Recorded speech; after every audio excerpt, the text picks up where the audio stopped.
Let's have a look at the top stories of this hour now.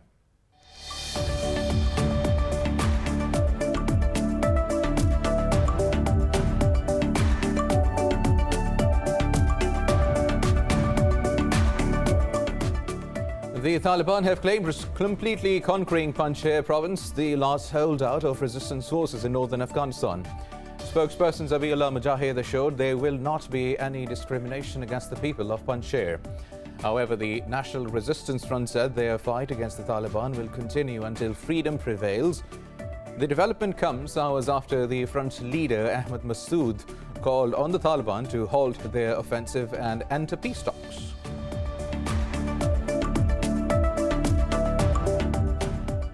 Pakistani nation is celebrating Defence and Martyrs' Day today to pay tribute to the heroes of 1965 war with India.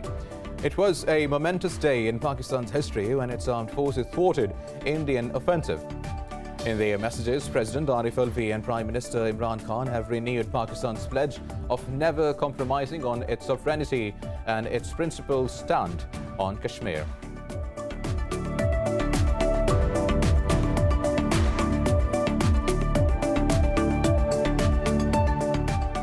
Guinea Special Forces have captured President Alpha Condé and announced a nationwide curfew until further notice in a military coup. The forces replaced the regional governors by the military just hours after they said they dissolved the constitution and the government. The United Nations and the United States condemned any takeover by force, and the West African region's economic bloc threatened reprisals.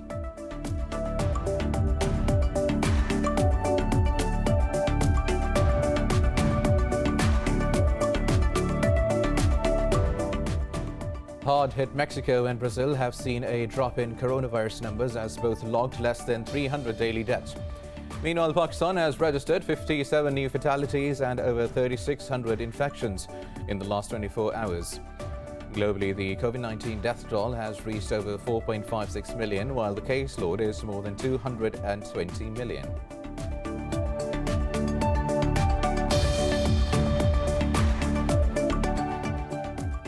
News in detail after a short break. Stay with us.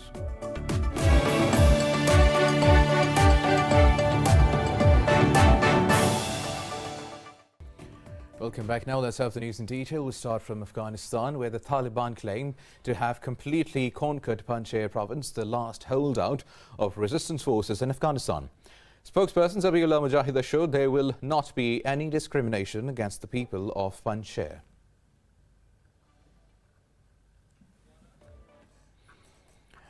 And now updating you on the situation currently in Afghanistan, where the Taliban claim to have completely conquered the Panjshir province, which was the last holdout of the resistance forces in Afghanistan.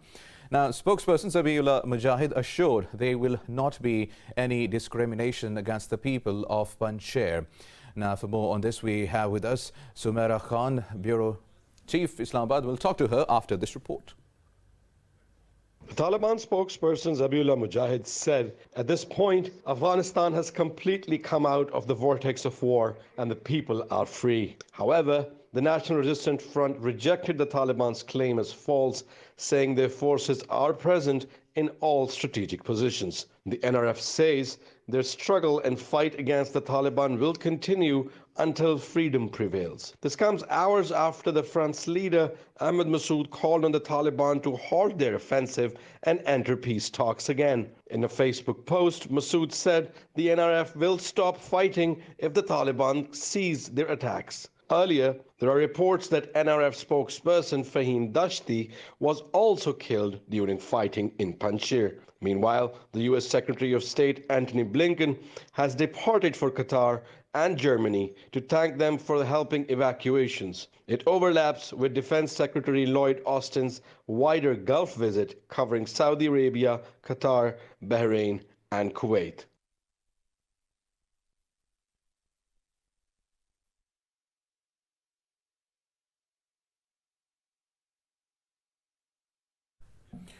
Meanwhile, Pakistan is celebrating Defence and Martyrs' Day today to pay tributes to the heroes of the 1965 war with India. It was a momentous day in Pakistan's history when its armed forces thwarted the Indian offensive.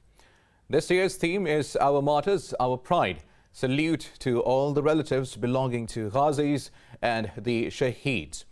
The day began with the 31-gun salute in Islamabad and a 21-gun salute in the provincial capitals. Later, a change of guard ceremony was also held at Quaid-e-Azam Muhammad Ali Jinnah's mausoleum in Karachi. In their messages, President Arif Alvi and Prime Minister Imran Khan renewed Pakistan's pledge of never compromising on its sovereignty and its principled stand on Kashmir. On the occasion, Khan vowed to keep on exposing the real face of a radicalized India to the world. And the Pakistani nation is celebrating Defence and Martyrs' Day to mark its victory against the Indian aggression in the 1965 war. The day pays homage to the sacrifices of the brave soldiers who gave their lives to defend their motherland. More on today's historic significance in this report. On 6th September 1965, India attacked Pakistan across the international border without any warning or declaration of war. Misguided by their significant numerical and technological advantage, the conceited Indians thought they would soon be parting in Lahore. Little did they know that on the other side of the battlefield awaited for them such men of steel who were ready to spend every drop of their blood to protect their motherland. In a matter of no time, the enemy was on the defensive and then soon on the back foot. Pakistani forces not only managed to safeguard their land and people, but also responded by penetrating deep into the Indian territory. The war continued until 22nd September, when both sides agreed a ceasefire under supervision of the United Nations. The day also symbolizes the enduring display of faith, unity, and discipline as a nation. It was when the Pakistani people set aside all their differences to firmly stand by their forces as an ironclad wall. As Pakistan celebrates the 56th Defence Day, Colonel retired Zafar Chima reminisces his time in training during the 1965 war with Indus News. More in this report by our correspondent, Manahil Ahmed.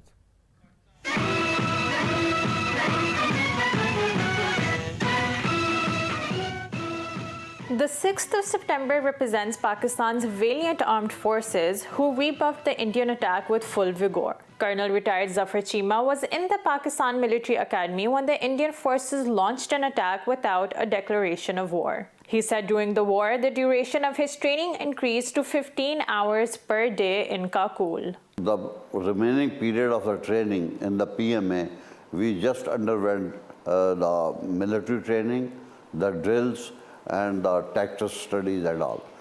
And our duration of sea training was increased from 12 hours to 15 hours.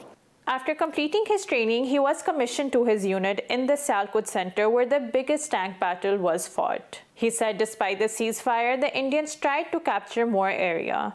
Ceasefire had taken place, but still the enemy was still deployed and we were facing each other face to face. So during my stay at the border during the ceasefire, our unit officers used to do a lot of patrolling and we were safeguarding the border sea which was assigned to us, and it was in the Charwa sector.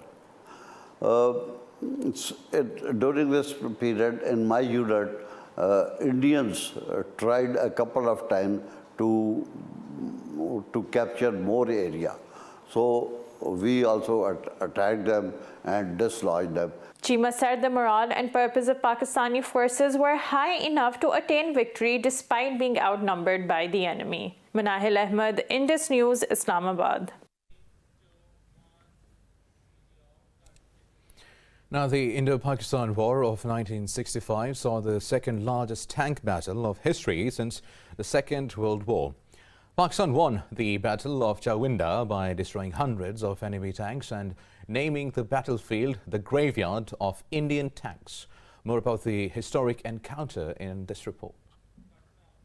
On 7th September 1965, the Indian side, comprising the 1st Armoured Division, 6th Mountain Division and 2 other divisions, took control of the Sialkot border at least 230 tanks that consisted of both the Centurions and Shermans were part of its forces.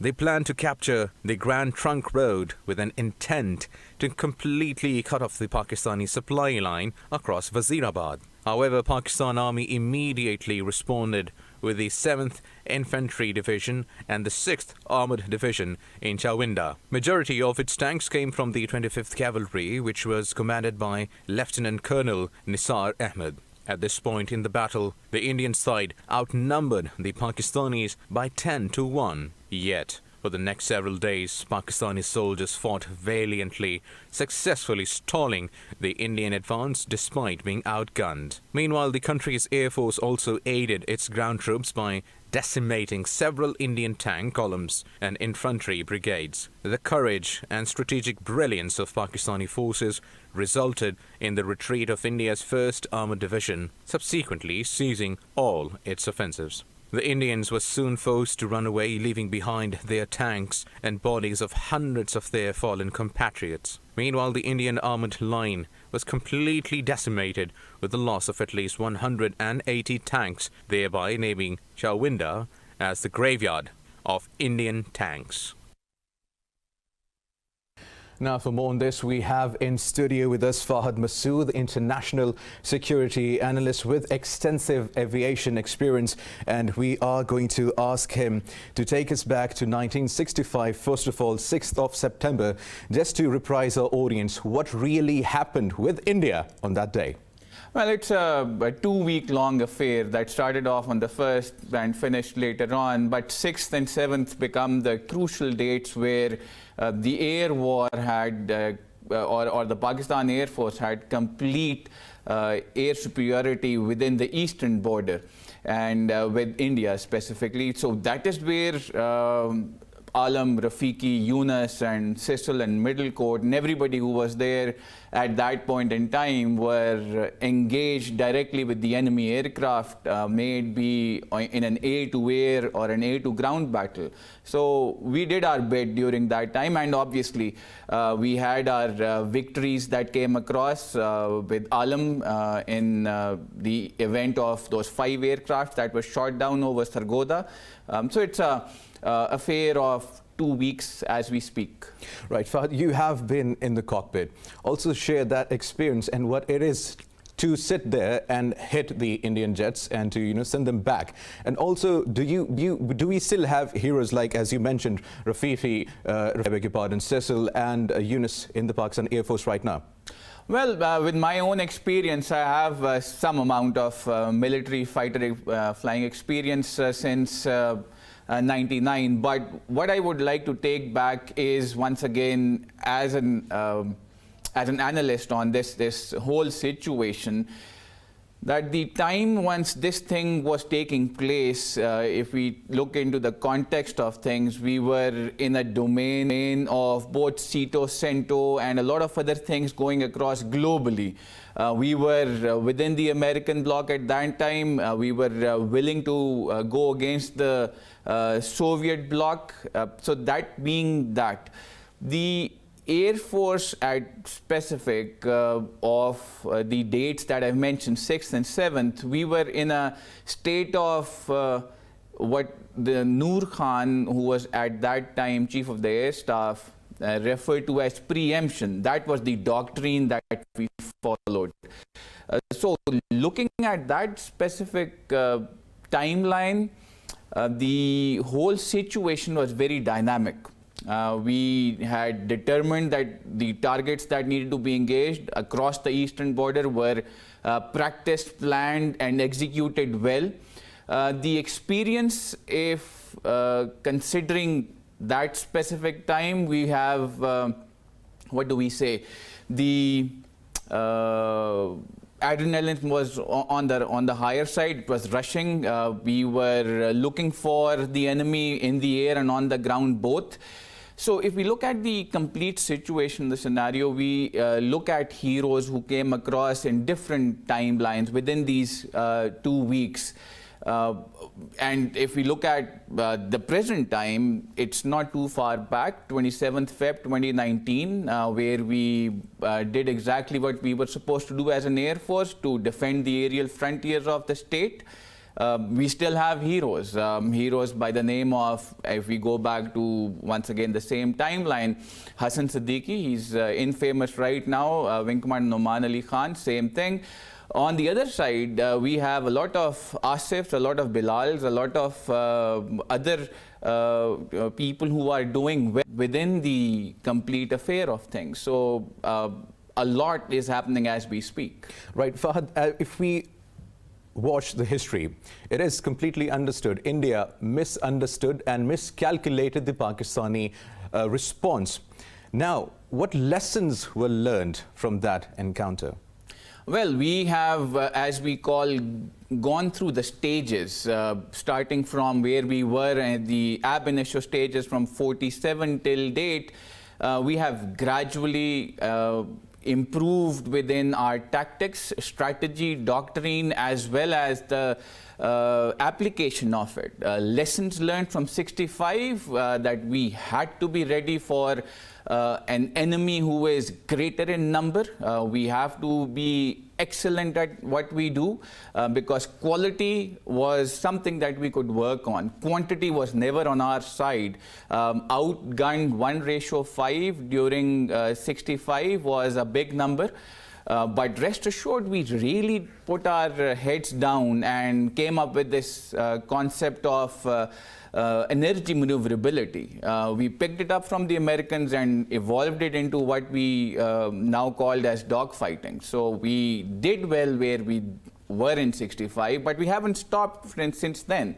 27th Feb, as I mentioned, it's a clear example of a continuous evolution at all three fronts, starting from tactical operations to strategy. Right, Fahad, also tell us, how does the air war affect the outcome of the conflict? Oh, well, present time frame, everything that is done on ground requires air superiority. You look at the events of 65, same thing.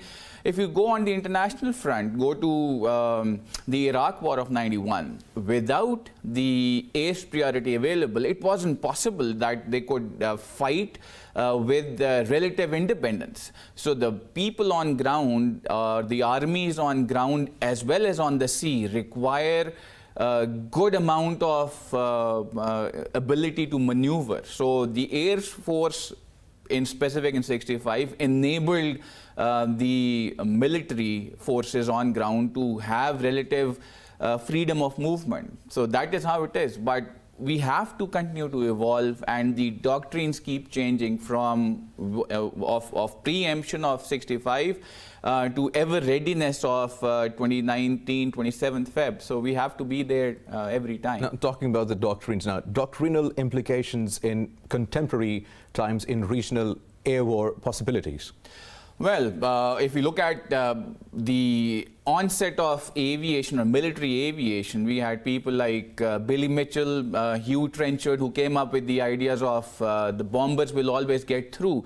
But the fighter fleet started to grow in gradually, and then came John Warden's five-ring theory that really played a pivotal role in the Gulf War of 65, sorry, the Gulf War of 91, pardon me.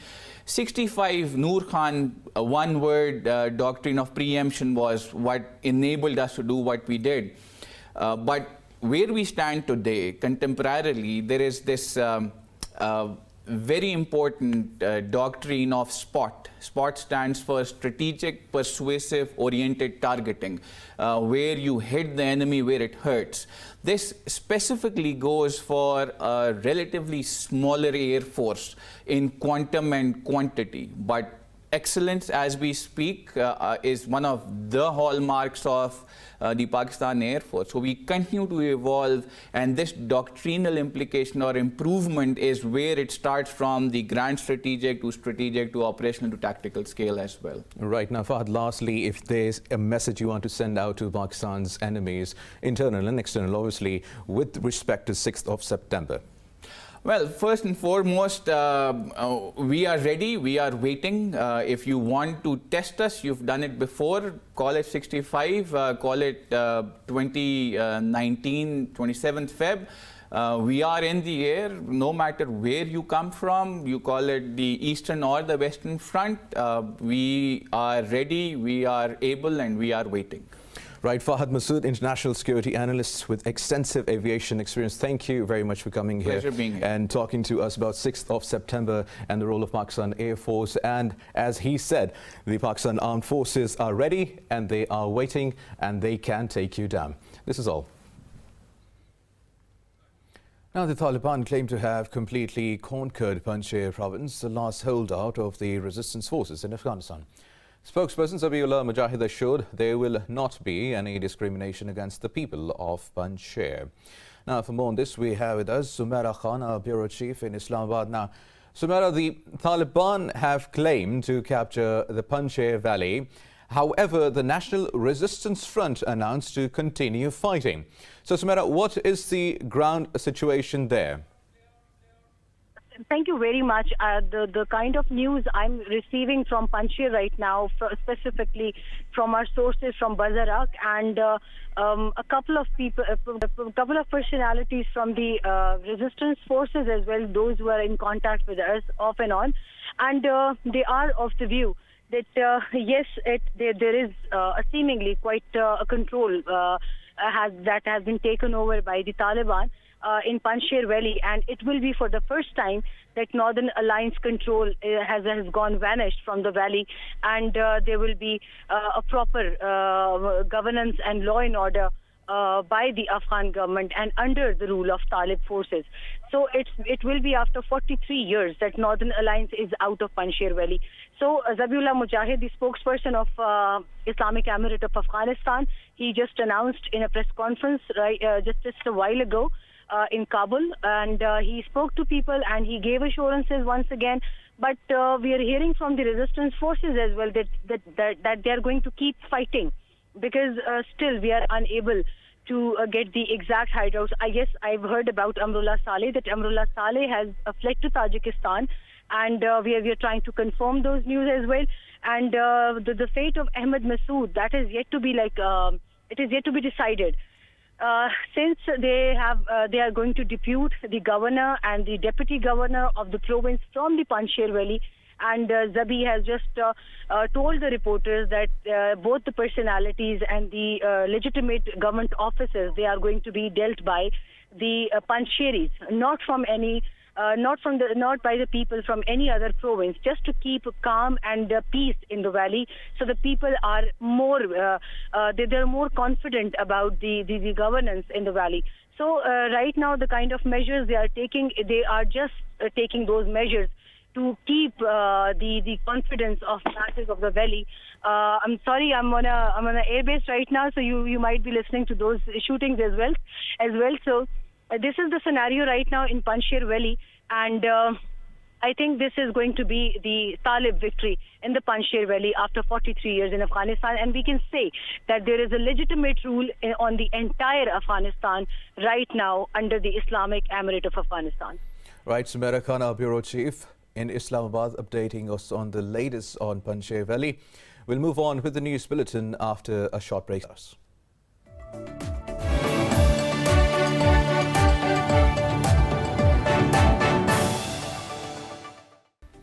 Welcome back now. Moving on with the news stories. Guinea's special forces have captured President Alpha Condé and announced a nationwide curfew in a military coup. The forces say they have dissolved the government and the constitution, and the military has replaced the regional governors. The elite army unit's head, Mamade Damboya, said poverty and corruption drove his forces to remove the president. Appearing on the state television, he said Guinea's land and air borders have also been shut down. In a statement, outgoing ministers and heads of institutions said they are invited to a meeting in Parliament. The UN and the US condemned the event and rejected any takeover by force, while the West African region's economic bloc threatened to impose sanctions. Now, Hamas has called for stepping up protests against Israeli settlers' incursions in occupied East Jerusalem. This comes as Israeli right-wing groups ask settlers to force their way into Al-Aqsa Mosque to mark Jewish holidays. In a statement, a Hamas spokesperson said the intrusions are guarded by the occupation army and police. The spokesperson said Palestinians must escalate activities in a bid to reject these aggressions. Earlier, Egyptian President Fattah al-Sisi held a phone call with his Israeli counterpart. In a statement, the Egyptian presidency said both discussed the efforts to revive the peace talks between Palestinians and Israelis. Now, the international community has condemned the Houthi missile attack on Saudi Arabia that struck eastern province, injuring 2 children. In a statement, U.S. Secretary of State Antony Blinken said the attack threatened residents' lives, including over 70,000 U.S. citizens. He called on Houthis to agree to a ceasefire and to stop cross-border attacks. UK's Foreign Secretary Dominic Raab said Houthi reckless behaviour threatens innocent civilians and obstructs regional stability. The Organisation of Islamic Cooperation and the Gulf Cooperation Organisation also slammed Houthis for the attack. Yesterday, Saudi Arabia said it intercepted a ballistic missile and armed drones fired at its oil-rich eastern region of Yemen, Houthi. Hard-hit Mexico and Brazil have seen a drop in coronavirus numbers as both logged less than 300 daily deaths. Globally, the COVID death toll has exceeded 4.56 million, while the caseload is over 220 million. Details about the pandemic in this report.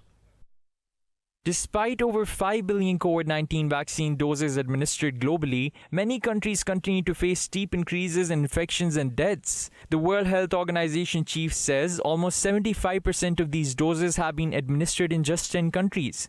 Tedros Adhanom says the largest producer of vaccines, G20, holds the key to achieving vaccine equity and ending the pandemic. He made these remarks at the G20 Health Ministers Conference in Italy. Italian Health Minister Roberto Speranza reiterated Adhanom's words. Oggi ci sono diseguaglianze molto. Today, there are very strong inequalities between the richest and the most advanced countries, which now have very significant vaccination rates and continue to progress. And then there are countries that have fallen behind. The commitment of the Pact of Rome, on which we are working, is to create the conditions for vaccines to be a right for all and not a privilege for the few.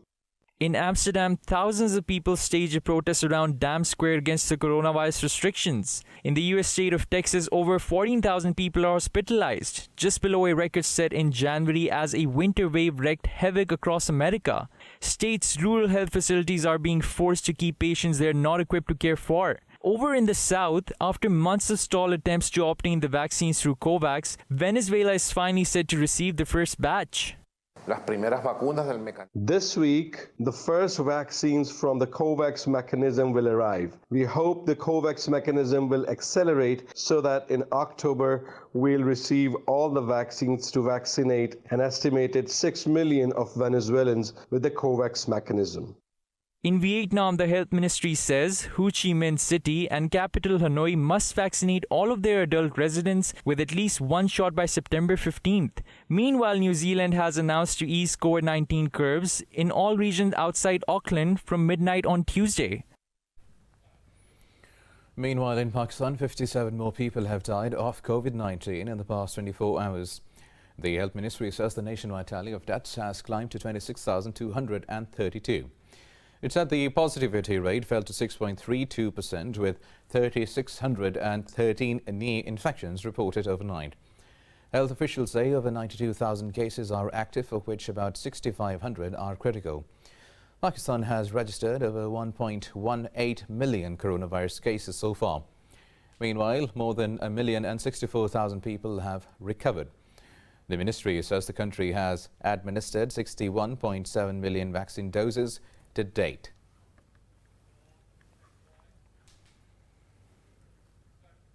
South Africa's jailed former President Jacob Zuma has been placed on medical parole due to bad health.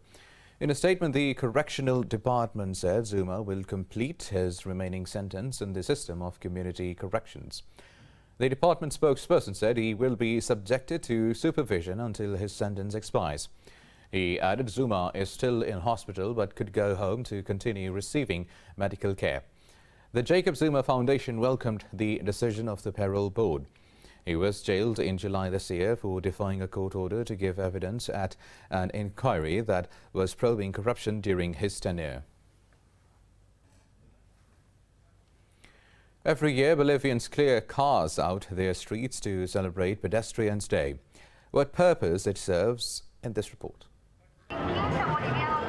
Bolivian pedestrians reclaimed the streets of their capital city as the Andean country celebrated the pedestrians and cyclists by banning all vehicles from the roads. In La Paz, the city's normally congested streets and thoroughfares were cleared of cars and turned into playgrounds for street artists, performers, and various sport activities.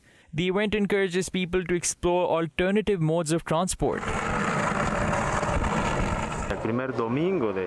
Every year, the first Sunday of September is the Pedestrian and Cyclists in Defense of Mother Earth Day. Its fundamental purpose is to generate awareness regarding the environment.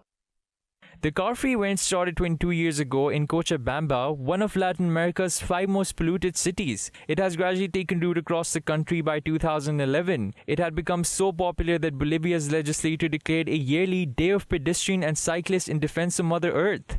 The government says it wants Bolivians to reclaim physical activity in an age when young people are focused on computers.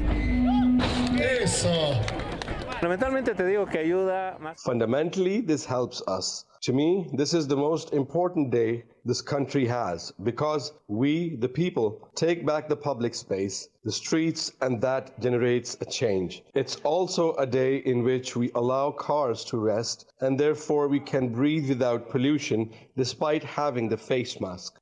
Environment experts say the difference in air quality is noticeable. They say air pollution drops by 60% because 70% of contaminants come from vehicles. Now, bull running returns to Spain as the country holds its first festival since the start of the COVID-19 pandemic. Let's find out in this report. 10 bulls charged through the streets of Huelasica de la Sagra in pursuit of hundreds of runners, marking the return of the iconic fiesta. Although Ernest Hemingway immortalized the bull running festival in Pamplona, other towns across Spain hold these festivals. However, they were prohibited last year as the country brought in tough health restrictions. We haven't run in 2 years, so our legs and our mind don't respond in the same way. But it's good. Very excited to be back. Hopefully, other villages will do the same and we can continue celebrating through the Sagra area, Madrid region, and Spain. In order to comply with health restrictions, up to 900 runners are allowed to race against the bulls each day during the week-long festival. Meanwhile, the crowd has been limited to 1,300 people per run. Nobody was injured during the first run in this village lying 65 kilometers south of Madrid. It's gone really well, and knowing there are regulations and people that respect them, then all kinds of bull running and bullfighting events can be held. Without fear and following laws and regulations, it can be done. Opposition to bullfighting and bull running fiestas has increased in recent years as Spanish society remains divided over the topic. A 2020 poll by Electomania found that 47% Spaniards back banning bullfighting while 18.6% oppose prohibition, whereas 37% oppose bullfighting but still do not want it to be banned.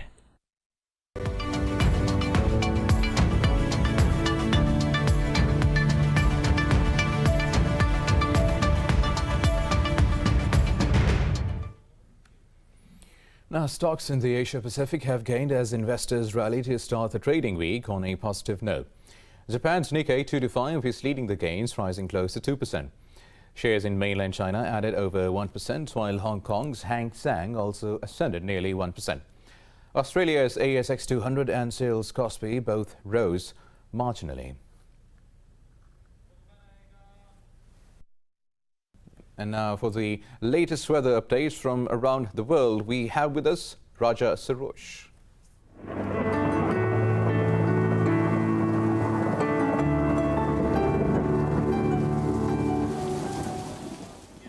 Thank you. Welcome to the weather update forecast, and we're going to start with Abu Dhabi, where weather is expected to be extremely hot with temperatures rising to 41 degrees centigrade. While in Amsterdam, partly cloudy weather is expected and temperatures steady at 22 degrees centigrade. If we head to Ankara, there is a sunny weather with temperatures at 25 degrees centigrade, and moving down under to Auckland, the temperature is chilly at 16 degrees centigrade with partly cloudy sky. Now, if you're traveling to Bangkok, there will be a layer of clouds covering the sky with temperatures around 33 degrees centigrade. In Beijing, temperatures are at 23 degrees centigrade, accompanied with clouds in the sky. While in Beirut, you will experience sunny weather with temperatures at 31 degrees centigrade. Meanwhile, Bernalillos will experience temperatures at 22 degrees centigrade, accompanied with thin layer of clouds in the sky. Heading to Cairo, the sun will be out with temperatures at 34 degrees centigrade with clear sunny sky in the forecast. Down under in Canberra, the temperatures are at 15 degrees centigrade with sunny weather today. In Islamabad, the temperatures are at 35 degrees centigrade with clear sun in the sky.